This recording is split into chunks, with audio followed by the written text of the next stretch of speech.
The call came on a Tuesday morning in November.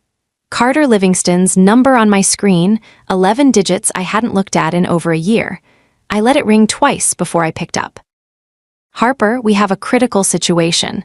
The entire Vanguard cloud matrix is locked. Nobody can authenticate in. It's been trying for 40 minutes and nothing is moving." I already knew. "I know," I said. "I'm the only one who can open it." Welcome to Payback Office. I tell stories about corporate leverage, patience, and what happens when the people who push you out eventually discover they need you back. This one took 18 months to build. Let's go back to where it started. My name is Harper Dalton, and I've spent most of my career in enterprise infrastructure. The kind of work that doesn't generate applause at company meetings, but generates immediate panic the moment it stops functioning. That gap between who gets the credit and who holds the keys shaped everything about my career. My grandfather ran a cold storage facility in rural Pennsylvania as operations manager. He knew which refrigeration line had been running on borrowed time since the mid-'80s, which vendor answered at midnight, where every compressor sat, and what it sounded like when something was about to fail. He told me once that the person who builds the system is never truly replaceable. "They can hire someone else," he said. "They can't duplicate the knowing." I carried that into every room I worked in. When I joined Vanguard Systems 8 years before this happened, I was 31, with a master's in systems engineering and a solid resume. What didn't show on paper was the capacity to understand a system whole, to build it with my fingerprints threaded through every layer, so quietly that nobody thought to ask whose hands had assembled it. For 8 years, that was my competitive advantage. Then Carter Livingston was promoted to VP of Technology Infrastructure, and he decided everything I had built was an inconvenience to his vision. Vanguard Systems was a mid-sized enterprise technology firm. Beat-woe billion, compliance-heavy, with clients including financial institutions, regional hospital networks, federal contractors. Downtime was a contractual liability, measured in hundreds of thousands of dollars per hour. When I arrived, Vanguard's infrastructure was a patchwork. 8 years of acquisitions and vendor decisions made by committees that never coordinated. I spent my first 2 years mapping every dependency, every single point of failure, every access pathway. I made myself the person who held the complete picture. By year 3, I began restructuring. I proposed a unified root-level cloud management system that would consolidate access control across Vanguard's infrastructure into a single credential matrix. The CTO, Philip Ackheffer, approved it without ceremony. I built it over 11 months. Every access credential, every recovery pathway, every root-level key. The system was registered under my professional ID because I had built it from the foundation up and nobody else had asked to be embedded in the architecture. My ID was the origin node. That decision, made without agenda, would become the entire story. By year 6, I filed a provisional patent on a core authentication protocol I had developed internally. It covered a specific method of credential-layered cloud access verification that I had designed from scratch. Philip encouraged the filing. We both understood that if the methodology became an industry standard, IP ownership would matter. That patent application was still pending the day Carter arrived. Carter came in as VP of Technology Infrastructure 6 years into my tenure, recruited from a larger firm where he had overseen a major platform migration.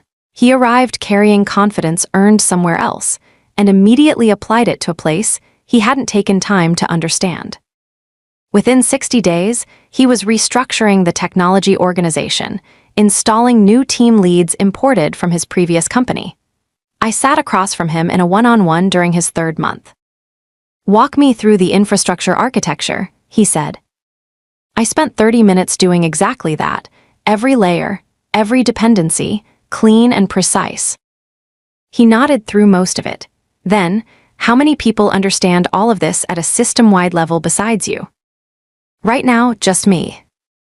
"That's a liability, Harper. Single points of knowledge are just single points of failure with better PR. We need to redistribute this across the team." I'd be glad to document everything and run training.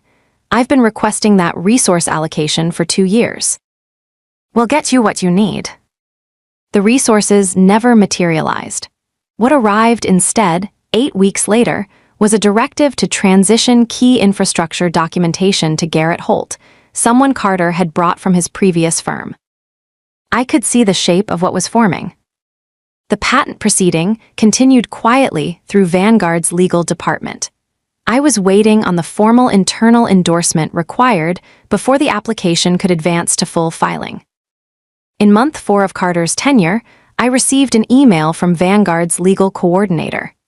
The VP of Technology Infrastructure had reviewed the patent application and determined that the underlying methodology did not constitute a novel invention.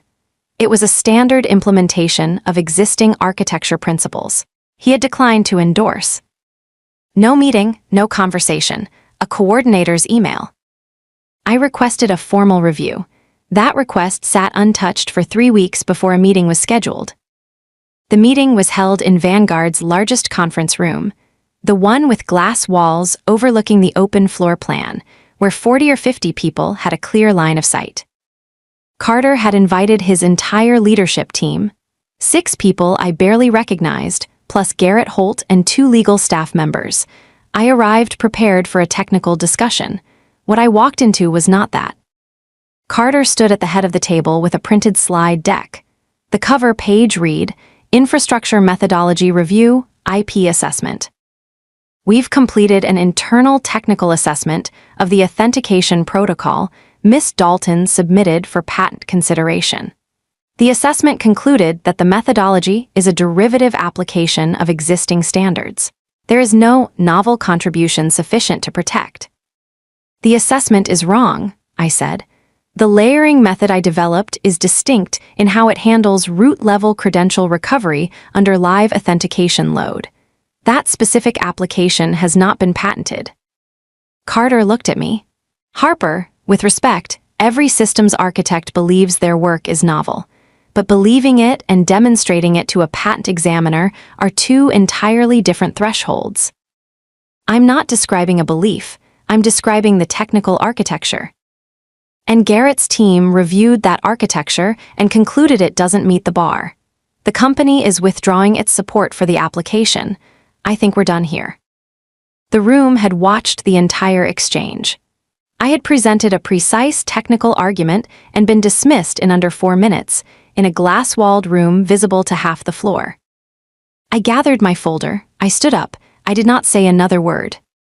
That was the last meeting I attended at Vanguard. I resigned by email that evening. I resigned by email because a verbal resignation would have invited a conversation, and a conversation would have given Carter an opportunity to frame the exit on his terms. The email was clean. 2 weeks' notice, effective immediately waived at my request. I had built Vanguard's infrastructure from a patchwork into something that held hundreds of millions of dollars in client contracts together. I had watched a man who had been in the building for 4 months dismiss my work as derivative in front of his own people. I wasn't broken, but I was clear. The night I submitted my resignation, I sat at my kitchen table with a yellow legal pad and wrote 3 things down. 1. File the patent independently. 2. Build the firm. 3. Don't touch the matrix. The 2 weeks after I left Vanguard were the flattest I had felt in years. Not dramatic, just the dull, specific weight of having built something real and watched someone else decide it didn't belong to you. If you've ever had that experience where the loss isn't loud, it just sits, you know what that stretch felt like. If you're in something like it now, stay with this story. The next part took time, it always does. Hit subscribe, the rest of this story is worth staying for. The patent question was first, because it was most time-sensitive. When Vanguard declined to co-endorse the application, the IP claim reverted cleanly to me as sole inventor. This is a documented pathway most employees never explore because they assume their employer's refusal closes the door. It doesn't. I had been careful when I first developed the authentication protocol. I had done significant portions of the foundational design work outside Vanguard systems, on my own equipment, nights and weekends, before integrating it into the company's infrastructure. My IP counsel confirmed the independent filing was defensible. I retained patent attorney Elliot Marsh, who specialized in enterprise technology IP. We spent 6 weeks rebuilding the technical documentation from scratch. I paid for it out of savings I had been building for 3 years. The application was submitted independently in month 2 of my departure. It would take 14 months to receive preliminary approval, but it was moving, and it was mine. I incorporated as Dalton Infrastructure Group, a single-person LLC operating out of a co-working space in downtown Philadelphia. My first 2 clients were companies I had developed vendor relationships with at Vanguard. When I left, they called to ask where I had landed. When I explained what I was building, 2 asked whether I would consult on ongoing infrastructure projects. One was a regional financial compliance firm struggling with an authentication framework migration. The other was a mid-market healthcare network that needed a credential access system redesigned to meet updated federal standards. Both needed someone who could build a credential matrix that wouldn't fail under live authentication load. The specific problem I had already solved. The specific thing Carter's team had called derivative. I took both engagements. I delivered clean work on compressed timelines. By month 5, I had a 3rd client. By month 7, I had brought on junior systems architect Petra Wills. By month 9, we had a pipeline and a reputation. The firm was not a revenge strategy. It was simply what I would have built eventually. Carter just accelerated the timeline by making the alternative untenable.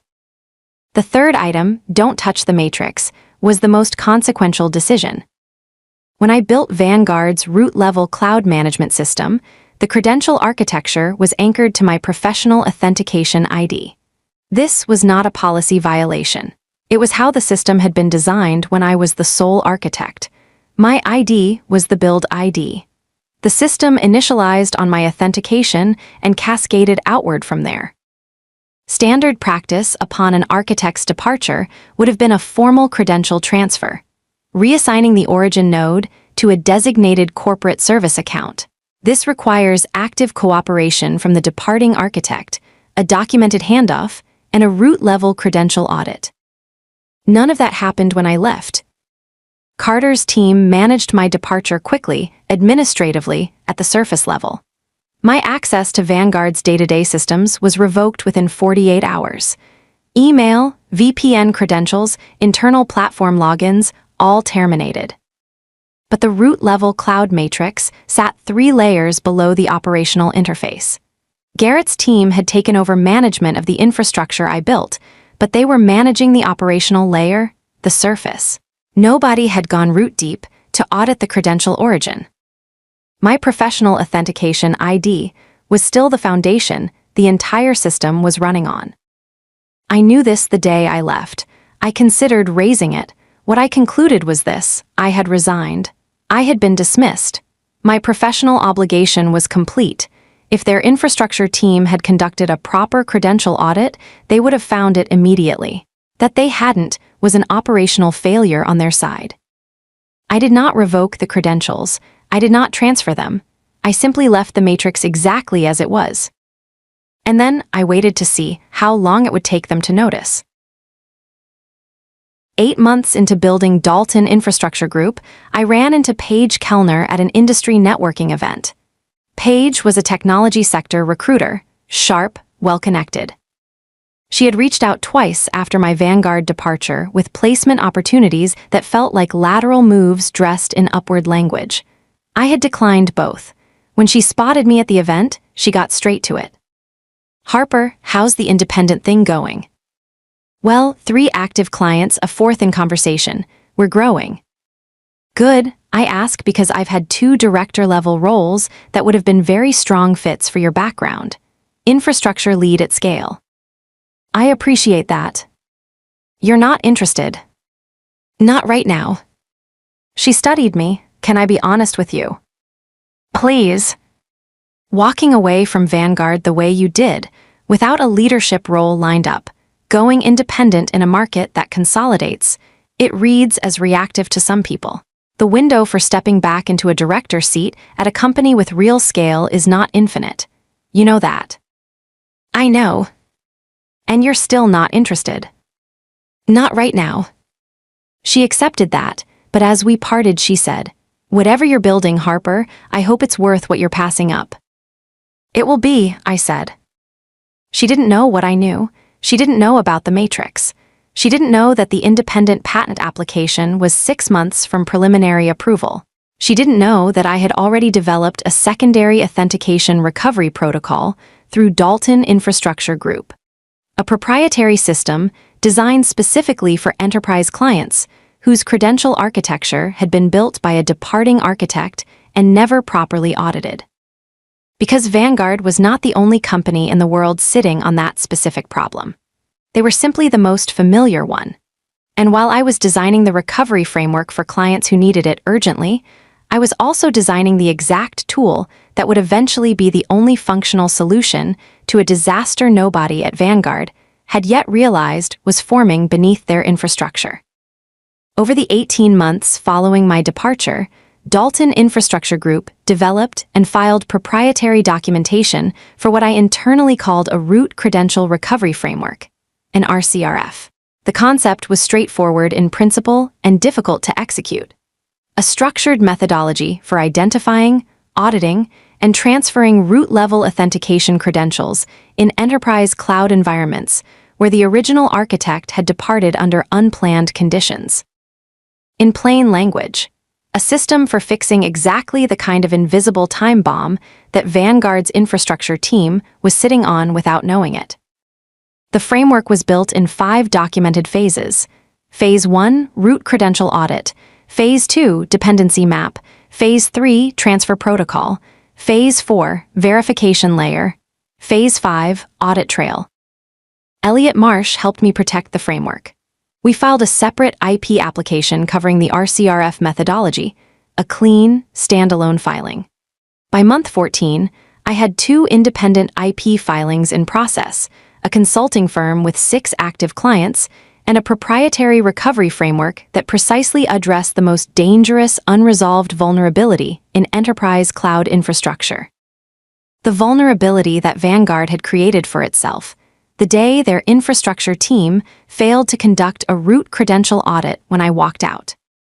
I was not watching Vanguard obsessively. I was building. The firm took the majority of my attention. But the technology sector in Philadelphia is not large. People talk. What came back to me over those months was a picture I assembled slowly without seeking it out. Carter had restructured the infrastructure team significantly. Garrett had been given expanded authority. There had been at least 2 client-facing incidents requiring emergency vendor support. Carter had publicly attributed both to legacy architecture dependencies, blaming the systems I built without naming me. He had also begun describing Vanguard's infrastructure modernization as a strategic initiative to move away from single-architect dependency models. He said this at industry panels. The irony that he was describing a problem he created by mismanaging my departure was not lost on anyone paying attention. I read the article once, I set it down and went back to work. 14 months after I left, my patent attorney sent me a preliminary approval notice on the original authentication protocol filing. The protocol that Carter had called derivative in a glass-walled conference room now had a federal examiner's preliminary finding that it was, in fact, novel and patentable. I had it framed, a small frame. It sits on the bookshelf behind my desk where I can see it, but visitors would have to look for it. The satisfaction of being correct doesn't require an audience. And through all of it, the root-level cloud matrix at Vanguard Systems remained exactly as I had left it. My professional authentication ID, origin node, running the whole thing from 3 layers below the surface. Garrett's team managed the operational layer every day without touching the foundation. 2 infrastructure incidents had been resolved without anyone going root deep. Carter had restructured, modernized, and rebranded the entire organization without conducting a single audit of the credential architecture holding it together. The time bomb was still ticking. I had not placed it there. I had simply built a system correctly and departed without the proper offboarding that would have disarmed it. What would happen when it surfaced was not something I had engineered. It was something I had simply not prevented. And I had built, with complete precision, the only tool that could fix it quickly when the moment arrived.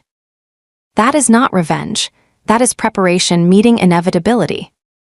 14 months after I left, I received a phone call from former colleague Weston Fry. Weston had been a mid-level infrastructure analyst at Vanguard before Carter's restructuring pushed him toward the exit. He had landed at a smaller firm in New Jersey, and we stayed in loose professional contact. The call lasted 11 minutes.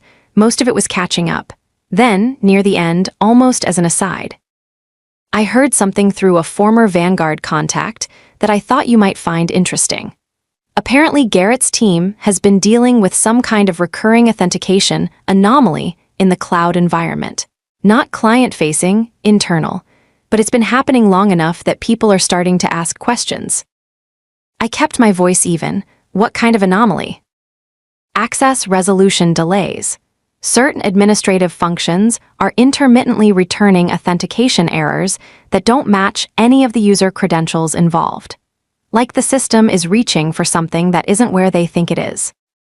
I already knew exactly what the system was reaching for. Huh, I said. I figured you'd find that interesting.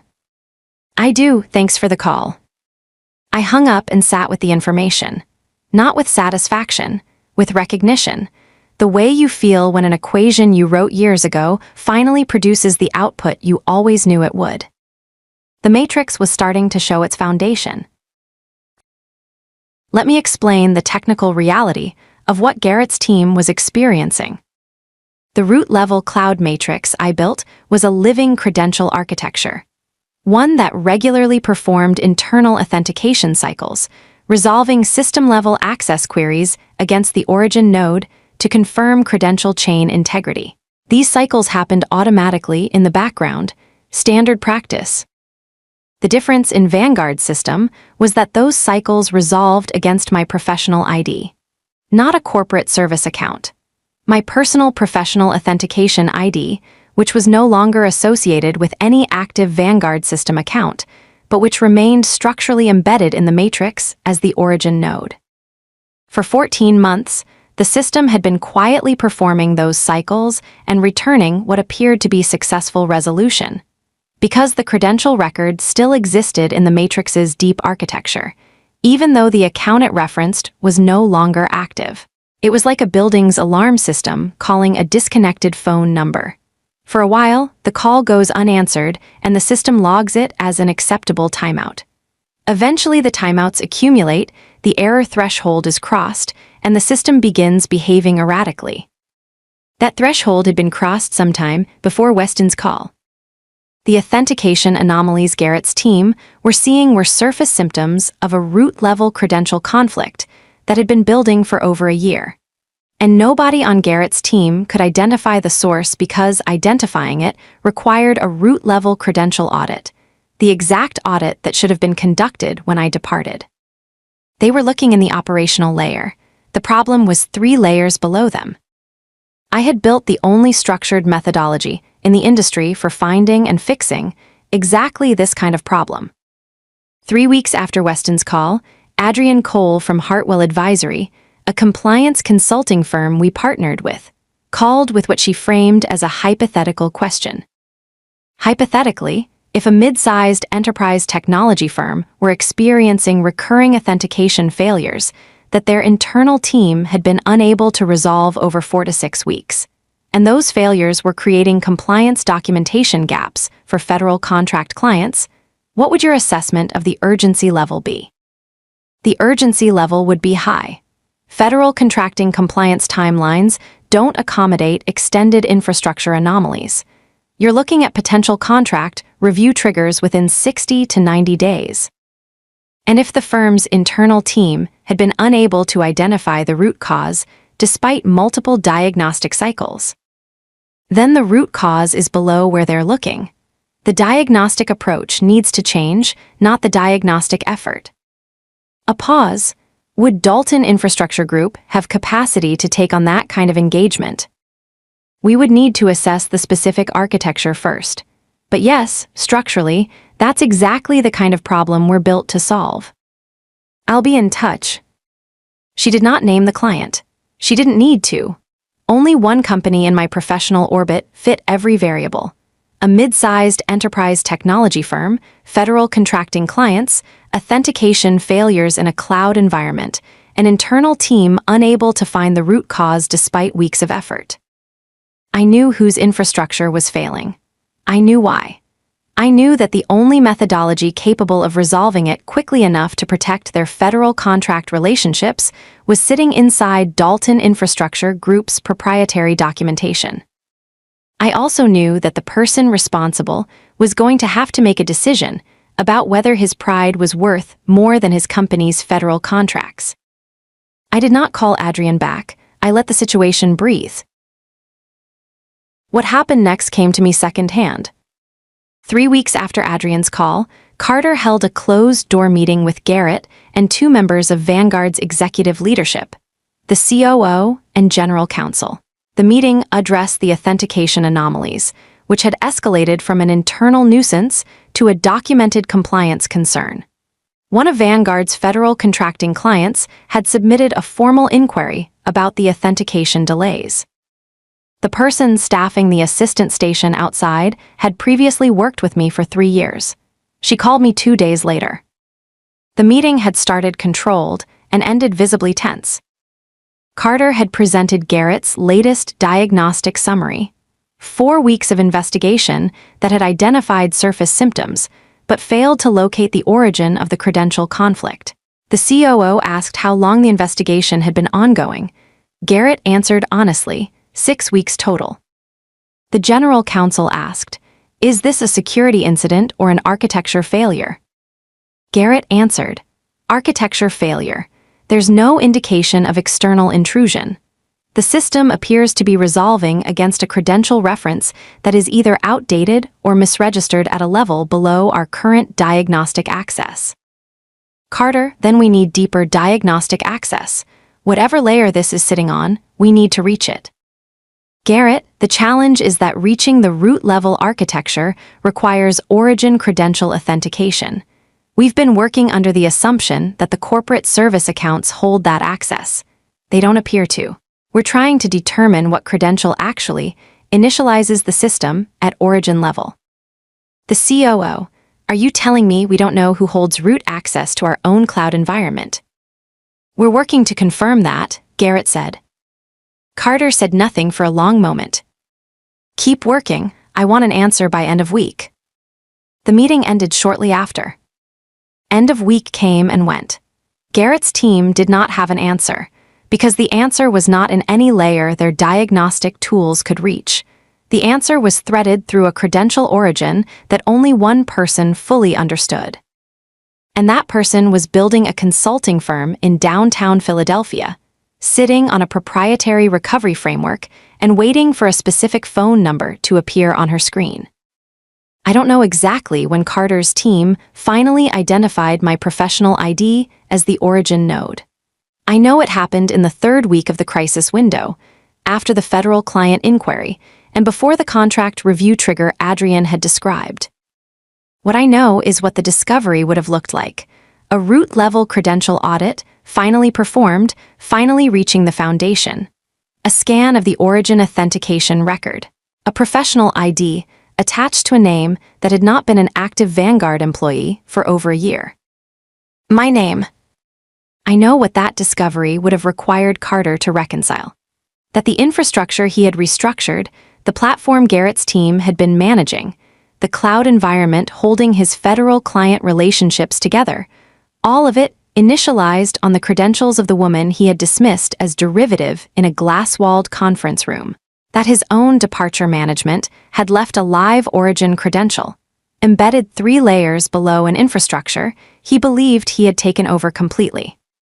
And I know what the discovery made obvious. Resolving the crisis required either my cooperation or an independent rebuild of the entire matrix from the ground up. A process that would take months, cost millions, and almost certainly trigger the federal contract review before completion. The question was never whether Carter would eventually find himself here. The question was only whether he would be willing to make the call. I want to describe the 4 days between when I believe Carter's team identified the credential origin and when my phone rang. I did not spend them anxious. I had been building toward this moment for 18 months and the building was complete. The RCRF was documented. The patents were in process. The firm had 7 clients and a track record. I spent those 4 days working. Client calls, a proposal for a new healthcare network engagement, a review of Petra's documentation, ordinary work done carefully. I did allow myself one specific thought on the second evening. I sat at my kitchen table and thought about the conference room with the glass walls. About the people who had watched my technical argument get reduced to the word derivative in under 4 minutes. I thought about it as a reference point, a before whose after was now 3 days away. Then I closed the thought and went back to work. On the 4th day, at 8:47 on a Tuesday morning in November, my phone rang. Carter Livingston's number on the screen. I let it ring twice. Then I picked up. Harper, Carter's voice was controlled, carefully, deliberately controlled. This is Carter Livingston. Carter, how can I help you? A pause, not long, but long enough to tell me he had not expected me to be that calm. We have a situation at Vanguard that I'd like to discuss with you. Are you available for a call today? I have 30 minutes at 2 o'clock. Another pause. He had called at 8:47 in the morning. The 6-hour gap landed the way I knew it would, because Carter Livingston was not a man accustomed to being told to wait, and both of us knew that this particular morning he had no choice. 2 o'clock works. I'll send a dial-in. I hung up. I sent the dial-in. I went to my 10 o'clock client call and gave it my full attention. Then the proposal review. Then I made coffee and sat at my desk for 7 minutes before 2 o'clock. At exactly 2 o'clock, my phone rang again. 4 people on the call: Carter, Garrett Holt, someone from Vanguard's legal team named Philip Adler, and me. The fact that Carter had brought legal told me exactly where his head was. He was hoping the presence of counsel would frame this as a standard vendor negotiation. What it actually was: the VP of Technology Infrastructure calling the woman he had publicly dismissed 14 months earlier because his infrastructure was failing, and she was the only person who could fix it. Harper, thank you for making time. We're dealing with a cloud authentication anomaly. In the course of investigation, we've identified that the root credential architecture has a structural dependency that traces back to your professional authentication ID from your time with us. I said nothing. We'd like to discuss engaging Dalton Infrastructure Group to assist with a credential remediation process. Given your familiarity with the original system architecture, you'd be the logical choice. Walk me through the current state. Authentication anomalies, what's the specific presentation? Garrett answered with precision: the internal cycle failures, the access resolution delays, the root-level credential conflict, the failed diagnostic attempts over 6 weeks. He was an engineer describing an engineering problem, which I respected. Has the federal client submitted a formal compliance inquiry? Carter answered, we've received a preliminary inquiry, yes. Preliminary inquiries have a response window. What's your timeline? 42 days to the contract review trigger, Philip Adler said. I wrote it down, 42 days. All right, the credential conflict you're describing is a root-level authentication origin issue. Your internal team has been working the operational layer. The problem is 3 layers below that. You cannot reach it from where you've been looking, which is why 6 weeks of diagnostics haven't produced resolution. The fix requires a structured root credential audit, a dependency map of every system resolving against the origin node, a live load credential migration to a corporate service account, and a verification layer under simulated authentication load. That is a 5-phase process. We call it root credential recovery. Dalton Infrastructure Group developed and documented the methodology. It's the only structured approach I'm aware of in the market that handles this specific scenario. Silence. How long does the process take? Garrett asked. 18 to 21 working days, with full cooperation from your internal team. That left margin inside the 42-day window, not comfortable but functional. And the engagement structure? Carter asked. This was the moment the entire call had been building toward. I had known it was coming since 8:47 that morning, since Adrian's hypothetical question, since Weston's call, since I had written, "Don't touch the matrix on a legal pad" 14 months earlier. Dalton Infrastructure Group's engagement rate for root credential recovery is $240,000 for the full 5-phase process. That includes the audit, the dependency map, the migration, the verification layer, and the compliance documentation package your federal client will need. Payment is 40% at engagement, 40% at Phase 3 completion, and 20% at final verification. The engagement agreement will also require a formal acknowledgement from Vanguard that the credential architecture being remediated was built and owned by me prior to my departure, which is relevant to the IP context of the methodology we'll be applying. Longer silence. Philip Adler, the IP acknowledgement, can you clarify what that covers? It covers the fact that the root credential recovery framework is a proprietary methodology developed by Dalton Infrastructure Group and protected under a pending IP filing. It is not a claim against Vanguard's infrastructure ownership. It's standard IP disclosure for proprietary methodology application. Your counsel will recognize the form. Carter had been quiet for almost 2 minutes. When he spoke, his voice had a texture I had not heard before.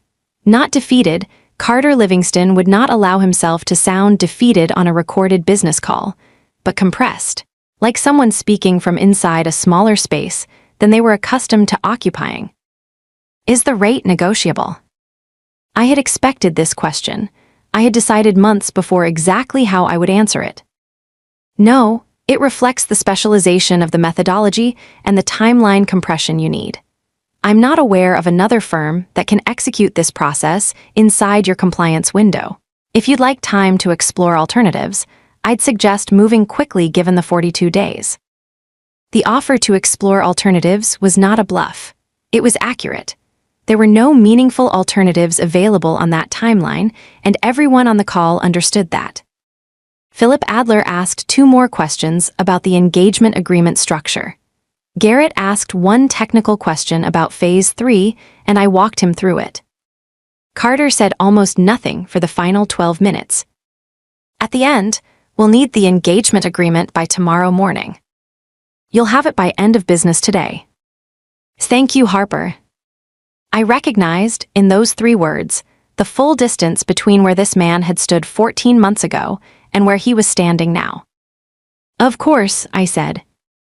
I ended the call. The engagement agreement was signed 48 hours later. The initial payment cleared 2 days after that. Petra led Phases 1 and 2, the root credential audit and dependency map. I supervised directly. The audit confirmed exactly what I had known.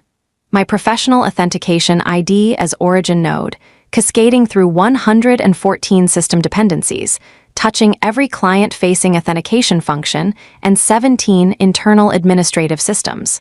The dependency map took 4 days and ran to 63 pages. When Garrett received the dependency map, he was quiet for a long time. He understood what he was looking at. He understood that Vanguard had been managing this complexity without a root-level dependency map because the person who built it had never been asked to produce one before she left. This is thorough, he said. It's accurate. Thorough is just what accurate looks like at this level. Phase 3, the live load credential migration, took 6 days and 3 overnight sessions. I ran those myself. It worked the way I had designed it to work. Phase 4 was verification under simulated load. Phase 5 was the compliance documentation package. Elliot Marsh reviewed the IP disclosure language. It was clean. We delivered the final package on day 19, inside the 42-day window with 23 days to spare. The federal client accepted the audit trail. The compliance inquiry was closed. Vanguard's cloud matrix was running on a corporate credential for the first time in its existence. And my professional ID, the one that had been threaded through every layer of that system since the day I built it, was cleanly, formally, completely removed. I had finally done the handoff nobody had asked me to do when I left. I had simply charged $240,000 to do it. There is one more detail about the engagement. The compliance documentation package contained, as a standard component of the root credential recovery framework, a formal record of the original credential architecture, who built it when it was built, and under whose professional ID the origin node had been registered. My name, my credentials, 8 years of documented architecture. This was not punitive. It was a required component. The federal client needed to understand the full chain of custody to accept the remediation as complete. Elliot Marsh had confirmed this months before. The result was that Vanguard's federal contracting client now had a formal document establishing that the infrastructure underpinning their contract relationship had been built by Harper Dalton, that Harper Dalton had departed Vanguard 14 months prior, and that the credential remediation had been performed by Dalton Infrastructure Group at $240,000. The client's compliance officer, from what I was later told, asked Vanguard's account team a single question. Why had the credential transfer not been conducted at the time of the architect's departure? I was not in that meeting. I don't know how Carter answered. I know only that it was asked, and that there is no good answer to it, and that the person who had to sit in that meeting and answer it was Carter Livingston. That is what I mean when I say the situation does the work on its own. Dalton Infrastructure Group closed the Vanguard engagement in month 19. By that point, we had 8 active clients, 2 pending engagements, and a reputation built one clean delivery at a time. The RCRF became the core of our service offering. Vanguard was not the only organization sitting on an unaudited root credential problem. They were simply the first to experience the consequences at scale. Over the following year, we ran the 5-phase process for 4 additional clients. The independent patent on the original authentication protocol received full approval 8 months after the Vanguard engagement closed. Elliot called me on a Thursday afternoon. I was reviewing Petra's onboarding documentation for our 9th client. I thanked him, finished the review, and then sat quietly for about 10 minutes thinking about a glass-walled conference room and the word derivative. Then I put the thought away. It had served its purpose. As for Carter Livingston, he left Vanguard 8 months after the engagement closed. I heard it through Weston Fry. The departure was described as a mutual decision. In the enterprise technology sector, mutual decision is the professional language for a situation that had become untenable for everyone involved. I don't know where he landed. I have not looked. My office now is a real one, not a co-working desk, not a kitchen table. A real office with windows that face east, a bookshelf behind my desk where a small frame sits in a spot where I can see it, and a team of 4 people who deliver careful, precise work. Petra runs our client delivery operations. Elliot Marsh is on retainer for IP matters. Adrian Cole sends referrals from Hartwell Advisory on a reliable schedule. Some mornings, I sit at my desk and think about my grandfather's cold storage facility in rural Pennsylvania, the refrigeration lines he knew by sound, the vendors who answered at midnight, the owners who understood that without him, the whole operation would seize up inside a week. He spent his career in the gap between who gets the credit and who holds the keys. He never closed that gap. I spent 20 years in this industry learning how to close it. Not loudly, not quickly, just correctly, and with enough patience to let the math finish itself. The equation resolved. That's the whole story. Payback office, 7,000 of you are here because you understand that the long game is the only game worth playing. If this story landed the way it was meant to, share it with someone who needs to hear it right now. Subscribe if you haven't.